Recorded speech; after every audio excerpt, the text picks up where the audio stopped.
కూటమి ప్రభుత్వంపై తీవ్ర స్థాయిలో ధ్వజమెత్తారు సింగనమల వైఎస్ఆర్సీపీ సమన్వయకర్త సాకే శైలజనాథ్. చంద్రబాబు రాయలసీమ ద్రోహి అని మండిపడ్డారు. సీమ ప్రాజెక్టులపై చంద్రబాబుకు చిత్తశుద్ధి లేదన్నారు. టీడీపీ, జనసేన, బీజేపీ నేతలకు సీమ ప్రజల కష్టాలు పట్టవా అని నిలదీశారు. కూటమి ప్రభుత్వం శ్రీబాగ్ ఒప్పందాన్ని అమలు చేయాలని డిమాండ్ చేశారు సాకే శైలజనాథ్.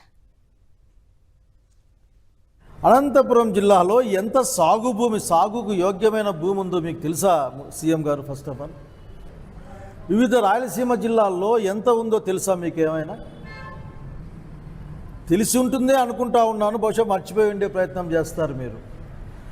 మరి ఇప్పుడు రెండు ఫేజుల్లో 2 దశల్లో పూర్తయిన తర్వాత ఆ 2 దశల్లో దాదాపు 3 లక్షల పైచిలుకు భూమి సాగు కావాలి కదా. సాగైందా? అప్పుడెప్పుడో తగిన పిల్లకాలు మినహాయిస్తే మళ్ళీ మీరు ఎప్పుడైనా పిల్లకాలు తవ్వే ప్రయత్నం చేశారా? డిస్ట్రిబ్యూటరీ కెనాల్ తవ్వకుండా ఎట్లా పొలాలకు నీళ్లు పోతాయి? లేదు స్ప్రింక్లర్లు అన్నావా? కొన్ని ఎవరికైనా స్ప్రింక్లర్లు డ్రిప్లను ఇచ్చావా? నువ్వు ఎక్కడైనా కానీ ఐడెంటిఫై చేసావా? ఊరికే ఒక స్లోగన్ లాగా లేక మీకు అవసరమైన నినాదం లాగా మాట్లాడుతుంటే చాలా ఇబ్బందిగా ఉంది చంద్రబాబు నాయుడు గారు.